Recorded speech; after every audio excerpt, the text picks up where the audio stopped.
Really to start with, and which is also what I want to end up with, is that everyone's overpaying on ACC, yeah, unless we can prove otherwise. Now, it seems like quite an arrogant statement to make, but I tell you what, statistically, that's what we're proving. On average, we will reduce an ACC levy by 23%. Doesn't matter what industry, and it doesn't matter how big or small the business is. Now that, to me, shouldn't need to happen, but it is, and it does happen, for a whole bunch of reasons, but the biggest one, I believe, is that ACCs have had a monopoly.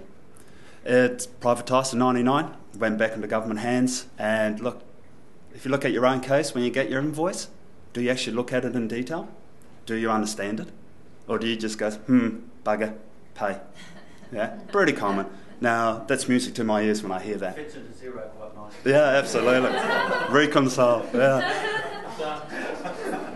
So, I mean, that's just the lay of the land.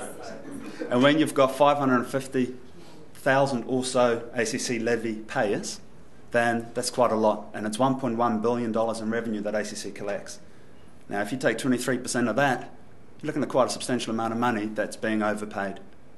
Yeah? So what I want to do today, this morning, is just go through some of the things why we overpay and what can be done about that. And I'm also going to explain a little bit about what it is that we exactly do. So we specialise in ACC. Yeah, pretty simple. And so we stand between employer and ACC, and we do 5 things. The main one, which I'm going to speak about today, is the ACC brokering. So I'm just going to plant that for now and come back to that. And then the other 4 things sit around experience rating, penalties. Yeah, if you have an employee off, we talked about health and safety earlier, Dan. If you have an employee off through a workplace accident, you will get penalised on your levies. Simple as that. ACC discount schemes. There are 2 discount schemes available that I'll lightly touch on when I go through my brokering. And it's just really an incentive that ACC gives you, the employer, to say, hey, if you get some good levels of health and safety, we'll give you a discount in return. Case management, larger companies that we know already that we get penalised for accidents. And the horrible thing is for employers, for you guys, is that if there is a workplace accident, ACC sets the penalty for time off an ACC. But guess what? They're also responsible for the rehab. So if ACC is not as efficient as it could be, then they will penalise you on their inefficiencies. Kind of horrible shame, really. So we don't like that. So we literally stand in the way and say, right, hang on, we'll do the rehab, we'll drive it, but on ACC's bank account. It's kind of fun, that. And the last thing sits around health and safety training. We all know that we all need to have health and safety systems in place. Staff need to be trained on health and safety. Kevin raised a brilliant example about the boat down in the South Island. Again, a lot of that could have been avoided, and ignorance does not hold up in court, unfortunately, in that case, because the woman she's on the short end of a very hard hiding, and that's really sad. And so we do focus on health and safety training online.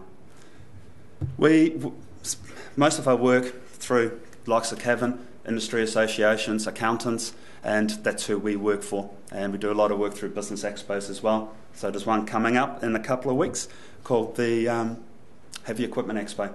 Yeah, so a bunch of blokes there driving big trucks and having lots of accidents. No doubt. Yeah. So really the levy brokering, which is what I want to talk about today. First and foremost, how we operate is that we work on a success fee basis. We know that most people are overpaying. So with that in mind, we say, hey, we'll do a full review on your ACC levies, but we'll only charge if we can get savings for you. So we think that's a pretty good deal. Through our review, we'll look at 4 things. The shareholders, how you guys are set up in the business.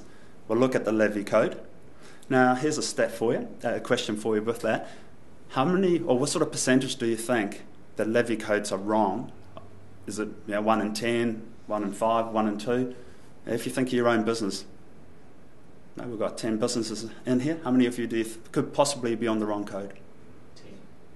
10. 3. It's 20%. 1 in 5 companies, according to ACC, is on the wrong levy code. Not all are paying too much. Yeah, and my favourite story sits around horse training, thoroughbred horse training, where I've seen a lot of companies that are on cleaning codes rather than thoroughbred training codes. And the difference is about $6 or $7 for every $100 in payroll. So it's quite massive. Yeah, I mean, that's not quite right, but we do see that. Other cases, though, it's the other way around. And with the levy codes, do you know what levy code you're on? A couple of nods. ACC can change a code without letting you know. Well, you know once you get your invoice, but we know we don't look at our invoices, so we wouldn't know what code we're on. Can't read them. Yeah, that's another flip side. A company in Johnsonville in Wellington in 2010, they were on a property development code. 2011, performing arts code. 2012, cafe restaurant code. They hadn't had a clue. They didn't pay a huge amount in wages, so might have made $2,000 difference every year. But they're a venue. Yeah, they rent out their venue. So it happens. In 2011, there were 48 extra codes created. People would have automatically shifted. Unlucky. Now, here's a really scary bit. This has been happening a little bit of late, where more so for the self-employed, they've been referred back to a manufacturing code, a glitch in the system, and the manufacturing is a default setting within ACC. Yeah? So all of a sudden, people have just shifted automatically to a manufacturing code. You could be doing computers or accounting, which is 6 cents in every 100. All of a sudden, you're going to be paying $1.20 in every 100. Yeah? So that's why we exist, because these things happen. Third thing we look at is claims. We know we're getting penalised, and we know that 3 out of 10 workplace claims do not happen at work, but you're wearing the responsibility.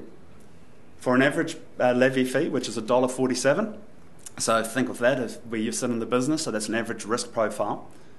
100 days off on ACC will cost around $1,400 to $1,500 a year for 3 years.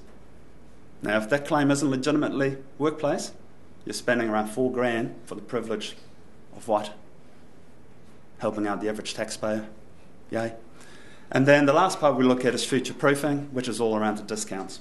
Yeah? You're a good example. You've got really strong health and safety practices. Are you part of an ACC discount scheme, Dean? Yeah? It's a bit of a shame, because you probably should be. Yeah, you've spent the money to get the health and safety in place. You've got good layers of health and safety. Your contractors, you're requiring them to participate. But then ACC does actually give a really neat option where you've got workplace safety discounts or workplace safety management practices, and the discounts are from 10 to 20%. Yeah? Not to be sneezed at.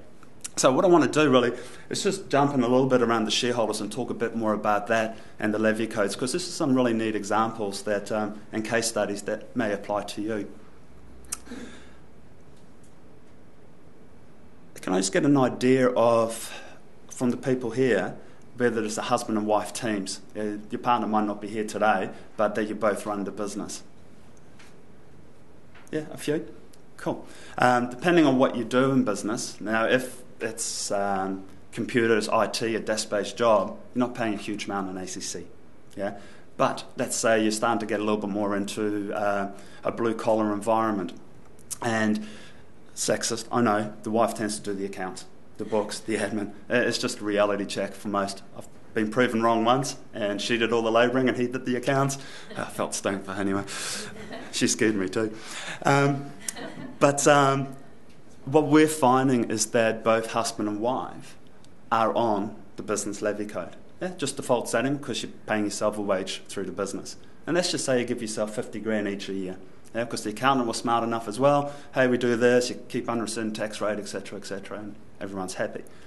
Now, if you're paying the average, $1.47, or let's say it's construction, and you pay $2.22, and now you're paying a decent whack of money to ACC for the privilege of doing the books. Administration code is 27 cents. Now, what ACC allows for shareholders, you can be on different levy codes than what the business is, so long you're taking shareholder salary, rather than a wage. So you end up paying the PAYE or the tax yourself at some point at the end of the year or during the year, or however it's organised with your accountant. Now, it can make quite a substantial difference just by being on the right levy code. Now, in the example I raised, around $50,000, you will save around $1,400 to $1,600 a year on ACC, just by having the spouse on the best code. Yeah? It's not complicated to do. The second thing that ACC allows is to pick a level of cover that suits you. Yeah? Default, we're all on 80% of our wages. Yeah? That's what we get if we have an injury. Now, as a shareholder, you can actually select where you want to sit. And the minimum amount for 2014 year is $22,464. Don't ask me why they picked that amount. You think just make it 22 grand for goodness sake. But no, that's what it is. And the maximum amount is just a tad over 92,000. Now technically you can sit anywhere in that range. So, it may be that the cover you're on, and let's say it was 50 grand, isn't actually enough for you. Yeah? If you get injured, you actually got some more responsibilities around financial commitments that, hey, I need that covered. Yeah? For one, you should be having a chat with your insurance broker. And secondly, there's some things that can be done around ACC as well. Or, if you do not need the ACC cover, and I'm thinking of a nursery up in Whangarei, and wonderful company. There's actually two businesses. One is where all the shareholders get paid out of, 10 shareholders, husband and wife teams, the mum and dad and then 4 sons, they're all married, so they're all in this business. And but none of the wives actually work in the business. So they get 36 grand for the privilege of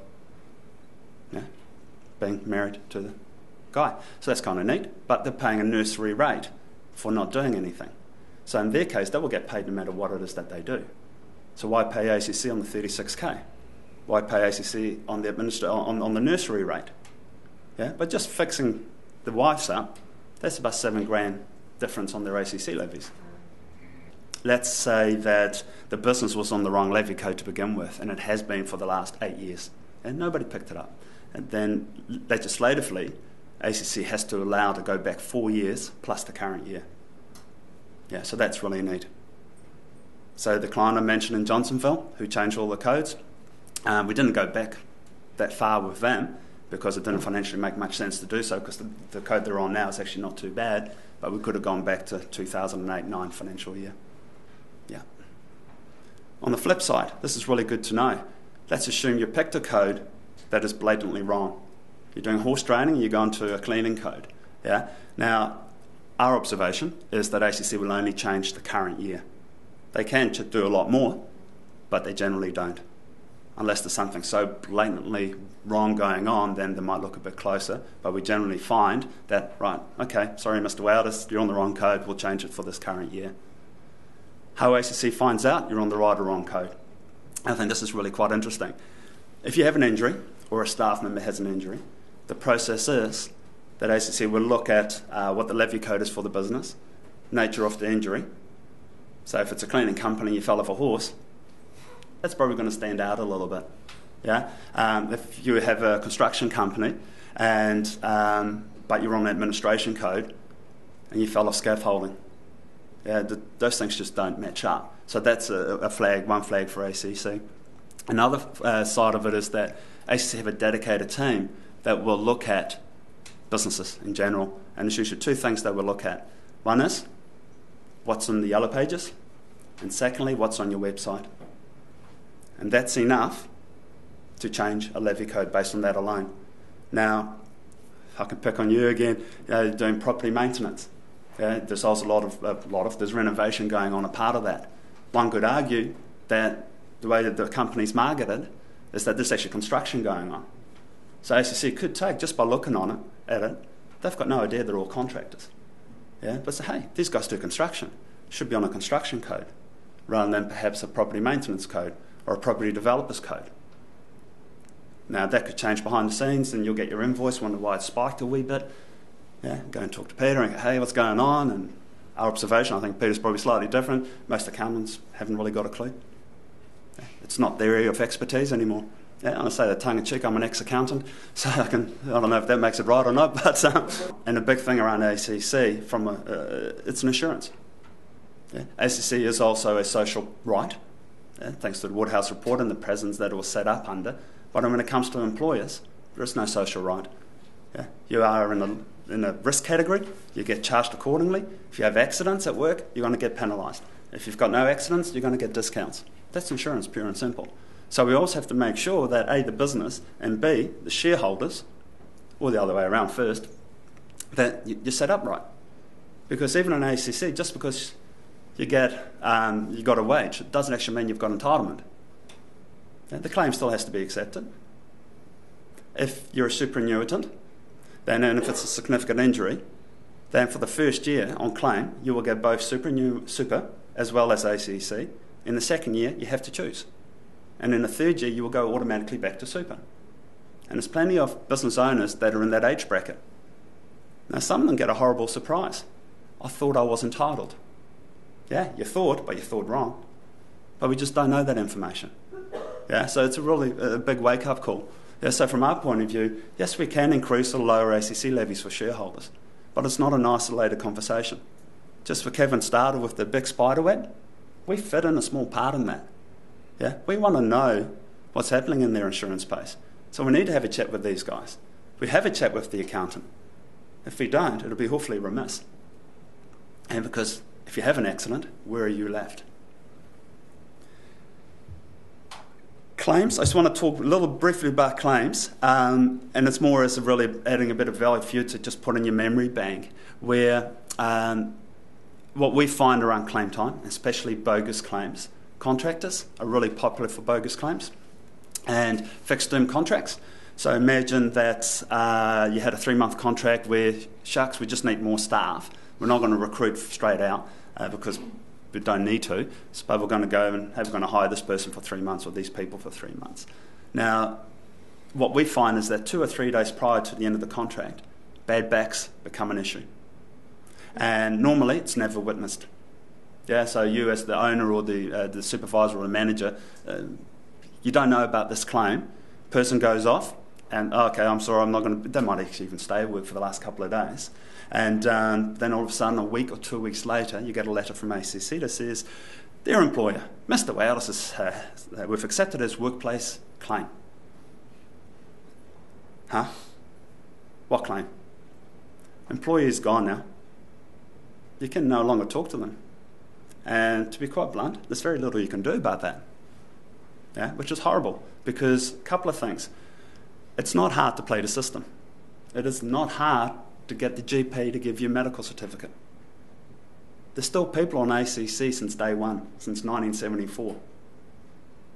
Yeah, and part of my background is I had a rehabilitation company that contracted to ACC and insurance companies. Yeah, so our job was to take them back into employment. And just to be honest, and this is really tongue-in-cheek and cynical of me, I believe that a lot of long-term claimants should get honorary law degrees. Because there's just a level of knowledge that is just amazing about working the system. Look, there's a whole bunch that are absolutely entitled to what they need. Don't get me wrong, yeah? They are there for a reason.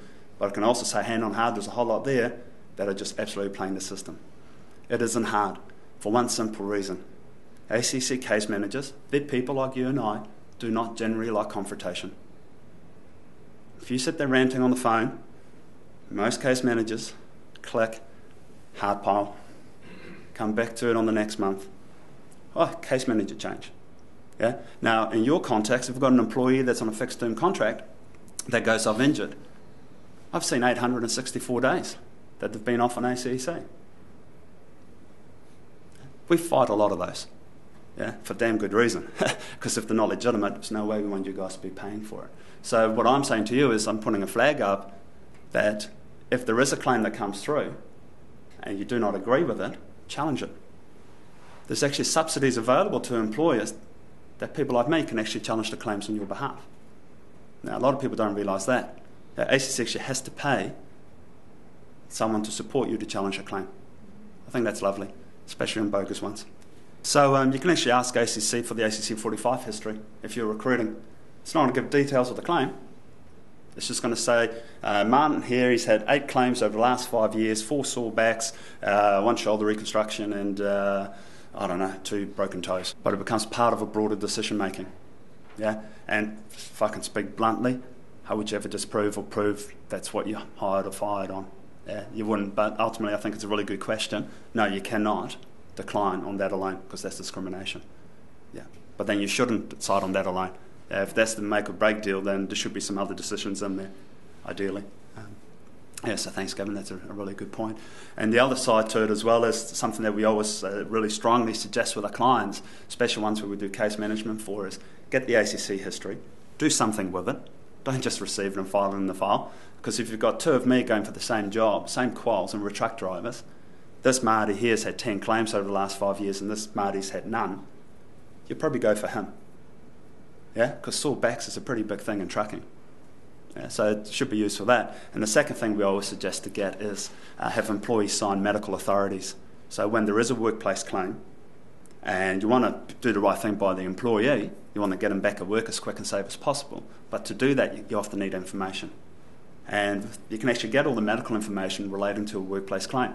So you can actually sit down with the employee in ACC and say, right, what decisions do we need to make? Yeah? Now, that's really quite positive, but it needs the employee's authority, which is strongly supported by ACC. On the same token, if it's a bogus claim and you can get access to the information, we can do a hell of a lot more of arguing with ACC with that information. So it serves a double thing. But the thing is, a GP's got no idea what you do in your business. Yeah. So again, if I said I'm a truck driver, but I do 3/4 of the time with dispatch in the factory in the warehouse, but I went to the GP with a sore back and said, hey, what do you do, man? I'm a truck driver. Okay, well, getting in and out of trucks isn't that good. You can't really do the cabling, so fully unfit for work for 30 days. I neglected to say that I actually sit behind a computer screen for 3/4 of my time. Alternative duties. Fantastic. You don't actually have to be off work. Yeah?